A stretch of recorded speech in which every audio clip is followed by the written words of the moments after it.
As a solopreneur, are you drowning in tasks, trying to keep up because you're doing basically everything yourself? What if I told you you could get hundreds of hours of your time back with just one hire? Hey, what's up? I'm Ray Green. I'm a former corporate refugee and CEO of a private equity backed company turned nomad entrepreneur from a remote Mexican beach. And today I'm going to share how one hire in my remote business bought me back 180 hours of my time. Now, 6 months ago, I was a solopreneur. I was intentionally a one-person business, and I wanted to keep it that way. I wanted to keep it small. I had left the corporate rat race, the treadmill for a reason, and I had this association that if I start adding people to my business, I'm not going to enjoy it as much. So for the first 3 years of my business, I kept it really a one-person show. But here's the thing. That means I'm doing the marketing. It means I'm doing the sales. It means I'm doing the onboarding and all the traditional client success type of stuff. And I'm doing all of the delivery of the services that I actually sell. And for me, that one person business got overwhelming. And I started to burn out on the thing that I was building to escape burnout. So I made a tough decision at the time in my one person business, my formerly a one person business, to make a full-time hire. Now I had to think about what that hire was going to be. Like who is the right person, but what's the job that I'm hiring? What's the best thing to go hire for right now? And I started with a time audit. I audited my time for over 2 months, but about a month in, I really took a hard look at where am I investing my time? What are the functions that I'm spending the most time doing?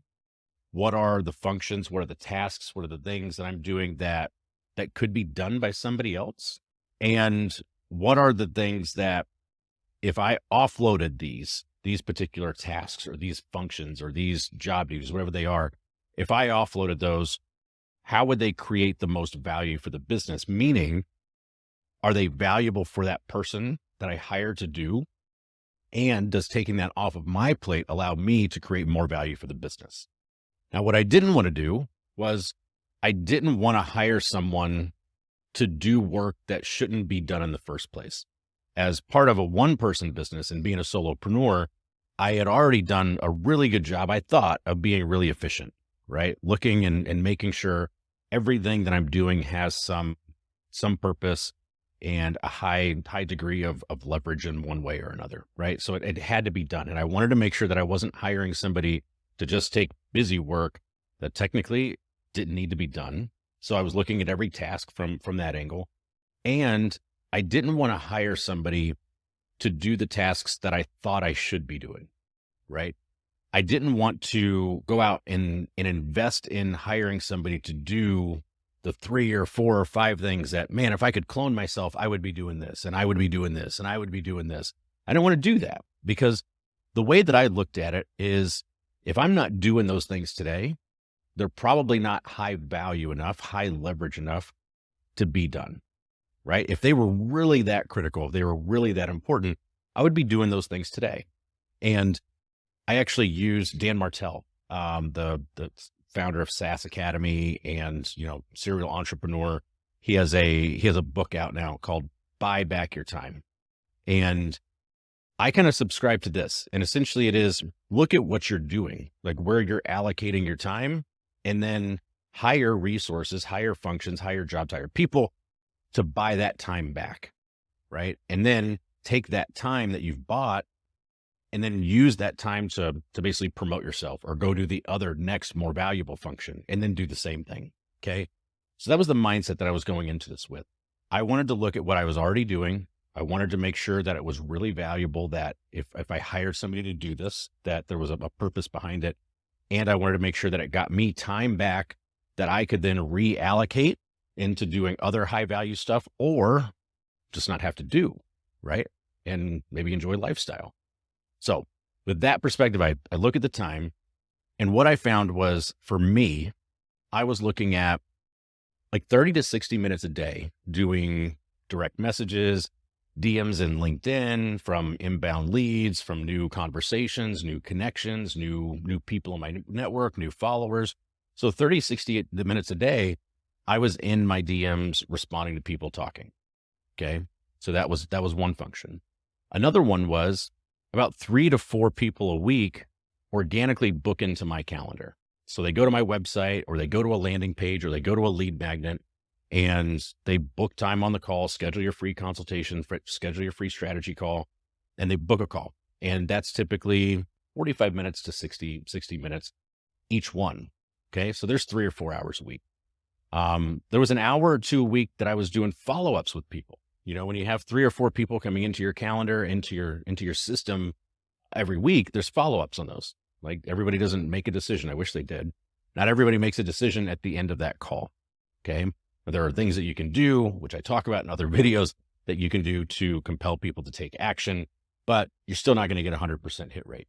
Okay. So there's a couple hours a week that I'm following up with people, sending emails. I've got reminders that pop up to send, to send something or see if they've made a decision, whatever it is. So I've got some follow-up stuff.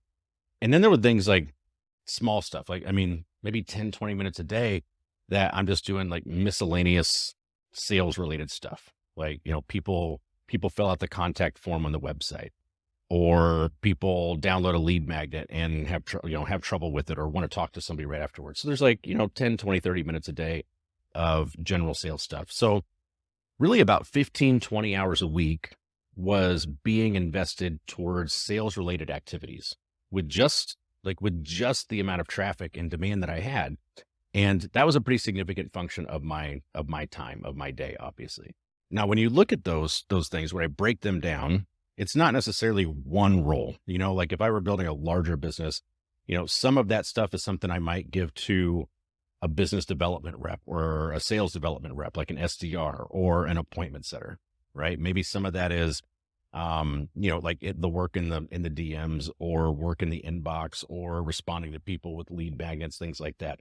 Those are functions that you'd probably hire an SDR to do. Now, some of those functions are things that you would normally hire in a larger business. You'd hire like an account executive or a closer or someone to actually run those sales calls, like the free consults or whatever it is however you structure that. That's normally like a closer type of person. So when I looked at these functions, I said, all right, what I basically need is I need a well-rounded salesperson. I need someone that isn't afraid to roll up their sleeve and jump into the inbox and do a little bit of prospecting and, respond to people that are inquiring and ask the right questions and maybe do a little bit of sell by chat, things like that.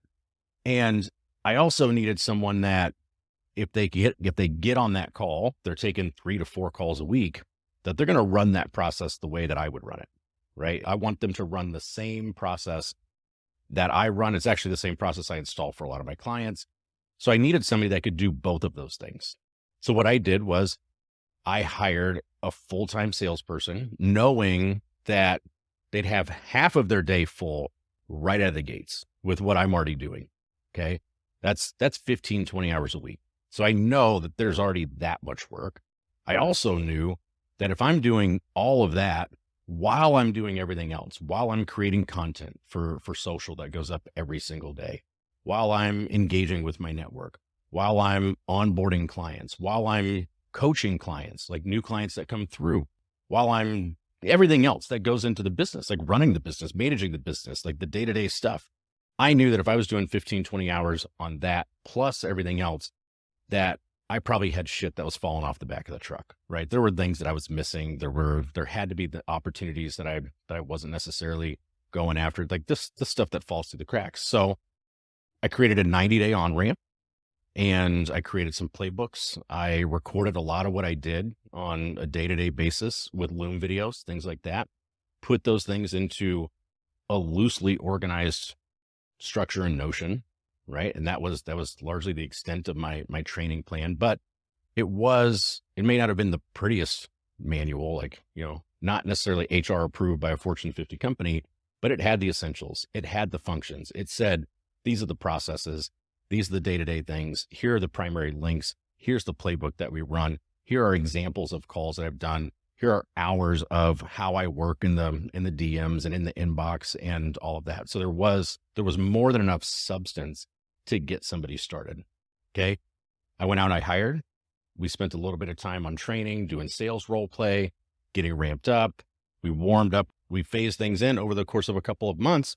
And I'm here to tell you, 6 months has gone by and I have not taken a sales call in 3 months. I have not had to jump into my inbox, my sales inbox, or my DMs in months. And the first time that I got a sale, when I was with my family, we were on vacation in Southern California. We were doing Universal in LA and Legoland in San Diego.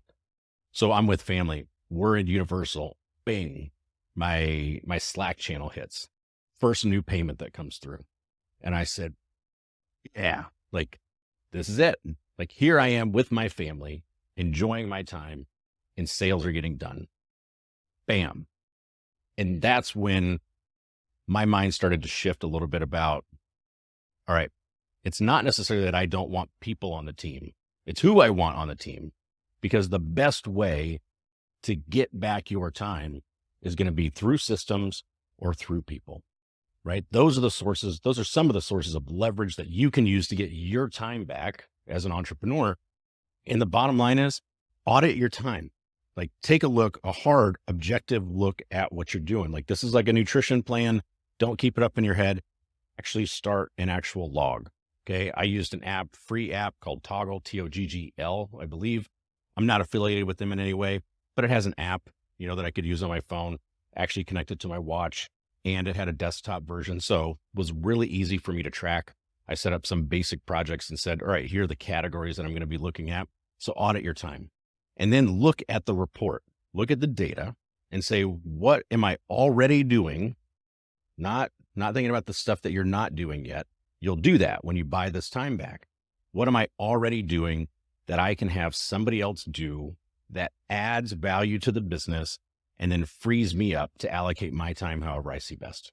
Okay. Hire that person, then promote yourself, and then rinse and repeat if you choose. If you liked what I shared with you about buying your time back, getting that time and moving on from being a one-person business, you're not going to want to miss this.